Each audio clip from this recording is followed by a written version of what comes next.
Susunod, ituturo ko sa inyo mas advanced na technique sa grand fighting. Okay ba yun? Okay. See you all next session. Thank you. Hi! Hi, ate. Get your stuff na.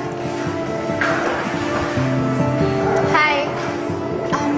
Kamusta naman yung kapatid ko? Mabilis ba siya matuto? Oo naman, sobra. I'm sure dahil yan sa magalingan teacher. Medyo lang. Sana paglaki niya, maging katulad mo siya. I'm Katie, by the way.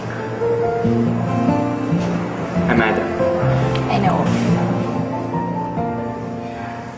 Alam mo ba, sa'yo ko lang naramdaman tong ganito.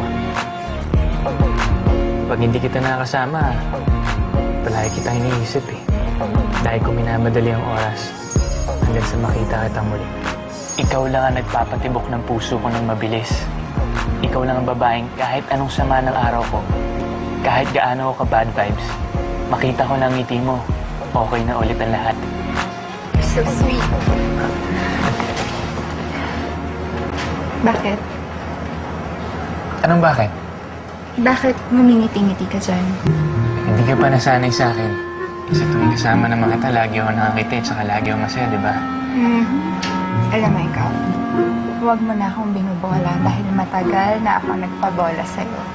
Mas na maging sweet sa girlfriend ko.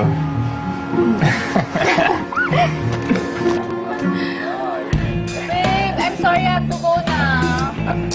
Sige, ingat ka. Bye. Tawagan kita, okay? Bye. Bye. It's Katie. Sorry. Bro, paano ba natin matatandaan lahat ng mga pangalan ng chicks mo? Sobrang dami. Sabihin mo, ulyanin ka na. Tumatanda ka na kasi. Oy, speaking tumatanda, sa Sabado birthday ko na. Siyempre, may nanda ako sa tropa natin. Camping and hiking tayo, ano? Ano tayo, Boy Scout? Adventure yun, outdoor adventure. Tapos, overnight tayo. Tapos, galing yung mga chicks yun, bigay sa akin. Yan, good idea. Ano? Ayos ba? Sinong dadalhin mo? Si girlfriend number 1 o si girlfriend number 2? Ano ba naman kayo mga dude? Si Adele lang naman talaga ang the one ko eh. Pero syempre, pag may mga lumalapit na babae, ayoko naman mga supalado, di ba? So, kailangan papansinin ko sila.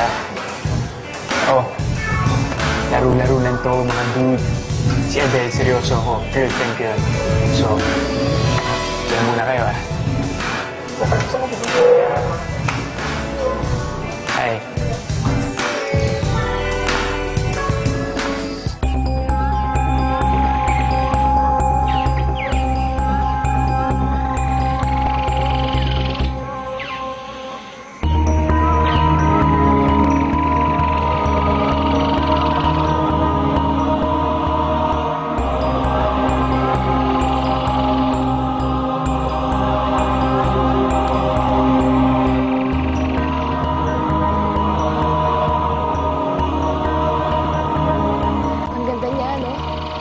Magical daw yung puno yan. Magical? Urban legend or myth. Pero dinadayo yan ng mga may problema sa love life. Sabi kasi nila, pwede ka daw mag-wish tungkol sa pag-ibig. Ako nga pala si Jennifer. Madam. Alam mo, hindi ko pa nasubukan yung bisa ng puno na yan eh. Pero balita ko dinadayo talaga ito.